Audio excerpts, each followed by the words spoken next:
이 시간 말씀을 전합니다. 먼저 귀한 우리 기도의 자리에 서신 성도님들을 한 사람 한 사람 축복합니다. 우리 믿음을 가지고 아멘으로 응답하시기 바랍니다. 평안하십시오. 성령 충만하십시오. 이 시간의 말씀과 기도를 통하여서 진심으로 믿고 진심으로 순종하는 주님의 귀한 자녀들이 될 수 있기를 간절히 축복합니다. 자, 오늘 읽은 스가랴 7장 1절은 이렇게 시작합니다. 다리오 왕 제4년 아홉째 달 곧 기슬레월 4일에 여호와의 말씀이 스가랴에게 임하니라. 자, 다리오 왕 제4년이 언제인가? 이때는 예루살렘 성전이 재건이 활발하게 이루어지고 있을 때였습니다. 오랜 시간 성전 재건이 멈추어져 있다가 이제 학개나 또는 스가랴의 말씀을 통하여 이제 다시 이들이 용기를 내어 힘을 내어 성전 건축을 다시 시작하고 있었던 때였습니다. 완성이 되진 않았지만 열심히 성전을 재건하고 있을 때였습니다. 그리고 또 이때가 어떤 상황이었을까? 바로 포로로 끌려갔던 이스라엘 백성들이 이제 조금씩 고향 땅으로 돌아오고 있을 때였고, 또 나라를 잃어버리고 흩어졌던 이스라엘 백성들이 이제 조금씩 고향으로 돌아오던 때였습니다. 이때 스가랴가 받은 말씀이 오늘 7장이라는 거죠. 2절에서 3절 말씀을 보면 오늘 구체적인 그 상황이 기록되어 있습니다. 제가 읽어보면 그때 베델 사람이 사레셀과 레겜멜렉과 그의 부하들을 보내어 여호와께 은혜를 구하고 만군의 여호와의 전에 있는 제사장들과 선지자들에게 물어 이르되 내가 여러 해 동안 행한 대로 5월 중에 울며 근신하리이까 하매 이렇게 묻습니다. 자, 베델이란 지역은 원래 북이스라엘 영토였어요. 그러다 포로기 이후에 남유다 지역으로 일부 포함된 것으로 보고 있습니다. 그래서 지금 남유다 지역에 활동하고 있던 스가랴 선지자를 통해 묻고 있는 거죠. 이 베델 사람들이 여호와께 은혜를 구한다가 하면서도 묻는 것은 3절 하반절이에요. 내가 여러 해 동안 행한 대로 5월 중에 울며 근신하리이까. 근신한다는 것은 금식한다는 의미예요. 그럼 원래 그 이전에 계속해서 금식을 해왔다라는 거죠. 그러니까 이 여러 해 동안 해온 금식을 올해도 해야 합니까? 라고 이렇게 묻고 있다라는 거예요. 왜 이렇게 물었냐 하면 이 5월의 금식은 이스라엘 성전에 예루살렘 성전이 무너진 것과 연관이 있습니다. 남유다가 바벨론에 멸망했을 때 이스라엘의 그 예루살렘 성전도 다 무너졌거든요. 그때 무너짐을 보고 이스라엘 백성들이 굉장히 슬퍼합니다. 왜냐하면 예루살렘 성전은 자신들의 모든 것이었고 하나님과의 모든 관계를 표현하고 있는 것이기 때문이죠. 그 무너지는 것을 보고 진심으로 이제 회개하기를 시작합니다. 그래서 그 무너진 날을 기점으로 해서 매년 그때가 되면 하나님께 금식하면서 자신들의 죄를 회개하고 성전이 무너진 것을 슬퍼했던 것이 그들의 금식, 이 5월의 금식이라는 거예요. 근데 이제 와서 왜 금식을 해야 되는가, 왜 묻는가? 지금 성전이 다시 지워지고 있기 때문이에요.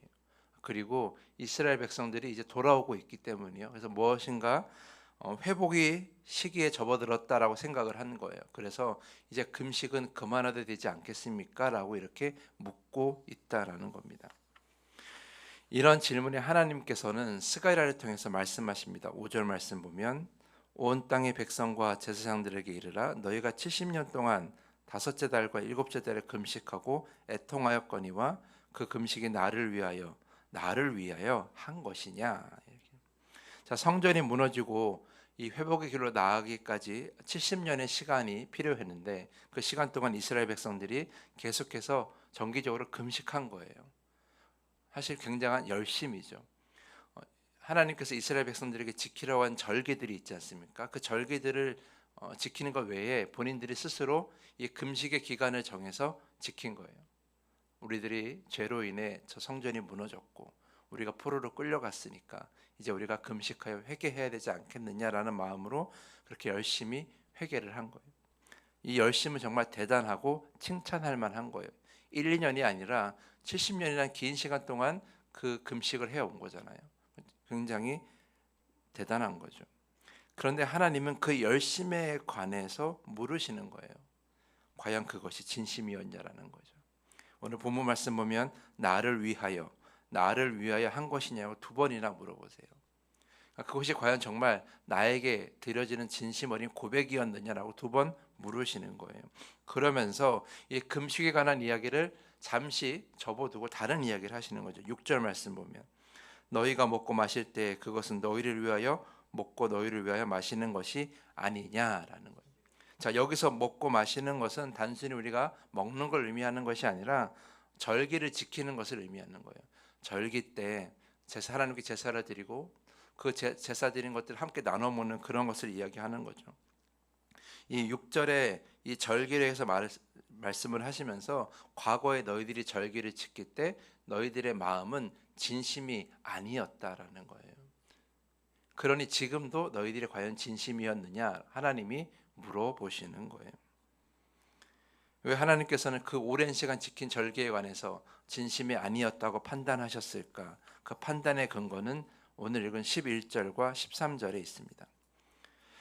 11절부터 13절 말씀 보면 그들이 듣기를 싫어하며 등을 돌리며 듣지 아니하려고 귀를 막으며 그 마음을 금강석 같게 하여 율법과 만군의 여호와가 그의 영으로 옛 선지자를 통하여 전한 말을 듣지 아니하므로 큰 진노가 만군의 여호와께로부터 나왔도다. 내가 불러도 그들이 듣지 아니한 것처럼 그들이 불러도 내가 듣지 아니하니라. 만군의 여호와가 말하였느니라. 그 절기들을 지킬 때, 그러니까 이스라엘, 그러니까 남북 이스라엘과 남유다가 멸망당하지 않고 각자의 평화 가운데서 살아가고 있을 때 많은 선지자들을 통해서 하나님은 말씀하셨어요. 지금 돌이켜야 된다라고. 근데 그때는 듣지 않았다라는 거예요. 그때는 듣지 않고 돌이키려고 하지 않고, 더 정확히 말씀드리면 사실은 말씀은 들었겠죠. 말씀은 읽었겠죠. 근데 그 말씀을 순종하지 않았다라는 거예요. 그 말씀대로 살지를 않았다라는 거예요. 그런데 절기들은 잘 지킨 거죠. 하나님이 지키라고 한 절기들은 잘 지키면서 말씀대로 살지 못하고 자신들을 회개하지 않고 자신의 삶을 돌아보지 않았다라는 거죠. 그러니까 열심은 있었어요. 하나님에 대한 열심은 다 있었어요. 근데 진심은 없었어요. 그래서 하나님께서 북이스라엘과 남유다를 멸망하게 하신 거예요. 그들을 다 흩어뜨린 거예요. 그래서 바벨론 포로로 끌려가게 하신 거고, 그 예루살렘 성전도 무너지게 하신 거죠. 오늘 이 말씀의 시작은 금식에 관한 문제로 시작되었지만 하나님은 그 금식에 관한 문제보다 더 중요한 것, 너희들이 과연 진심이었느냐를 물어보고 있는 거예요. 그러니까 금식을 하든 안 하든, 그러한 열심을 하든 안 하든, 그것은 다른 차원의 문제라는 거예요. 그것을 하는 것과 안 하는 것이 중요한 것이 아니라 너희들이 진심으로 그런 걸 행하고 있느냐가 더 중요하다라는 거죠. 진심으로 행하지 않으면 아무리 금식한다 한들 하나님께서 기뻐하지 않으신다라는 거예요. 금식을 해야 합니까? 말아야 됩니까? 이 질문에 의미가 없다라는 거예요. 왜냐하면 그 안에 진심이 없기 때문이다. 열심은 있지만 진심은 없는 이 백성들을 향해서 하나님이 오늘도 말씀하고 계시는 것이죠. 사랑하는 성도 여러분, 우리들도 마찬가지예요. 우리는 다 열심은 있어요. 이 아침에 나와 예배드리는 것도, 각자의 자리에서 이 아침에 깨어 기도하고 말씀을 듣는 것도 그만한 열심은 없어요. 세상 사람들은 그런 열심을 갖지 못하고 우리는 하나님에 대한 열심을 가지고 있습니다. 그 열심은 칭찬받아 마땅합니다. 저는 그 열심이 필요하지 않다라는 말씀을 드리는 것이 아니에요. 우리에게 열심이 필요하지만 그러나 열심만으로는 부족하다라는 거죠. 열심과 함께 우리에게 필요한 건 뭐예요? 진심이라는 거죠. 하나님을 온전히 사랑하고 하나님을 온전히 따르고 내 마음을 다하여 하나님을 바라보고 있느냐, 그 진심이 중요하다라는 것. 그렇다면 그 진심을 어떻게 증명할 것이냐? 바로 우리의 삶으로 말씀을 번역하는 것, 우리의 삶으로 말씀을 순종해 나가는 것이 중요한 거예요. 무엇보다 어제도 제가 말씀을 드렸지만 예수님의 삶이 우리 곁에 다가오고 말씀이 우리 곁에 다가오면 우리는 우리의 삶을 돌이킬 수밖에 없어요. 회개할 수밖에 없고 우리의 부족함이 드러날 수밖에 없는 거예요. 우리의 내면은 저 깊숙이 숨겨져 있는 그 어두웠던 모습들이, 우리가 숨기고픈 그 수많은 죄악들이 주님 앞에서는 밝히 드러나게 되어 있는 거예요. 진심을 가진 믿음을 가진 사람이라면, 진심으로 믿음을 가진 사람이라면 자신의 부족함과 자신의 죄악을 먼저 볼 줄 알아야 되는 거예요. 그런데 우리는 열심만 앞세우죠. 제가 열심히 예배드렸습니다. 내가 열심히 교회에서 헌신했습니다. 내가 열심히 이 자리를 채웠습니다. 그러면서 하나님께 저는 당당히 많은 것을 했으니 이러이러한 대접을 받아야 되지 않겠습니까? 라고 요구하는 성도들이 너무나 많이 있다라는 거예요. 저는 우리 교회에 열심만 있는 사람은 많이 필요하지 않아요. 우리 교회에 필요한 사람은 열심과 진심을 모두 가진 사람이에요. 그러한 사람들, 그러한 성도들이 이 교회에 필요하다라는 것이죠. 그래야 이 교회가 더 온전할 수 있다는 것입니다.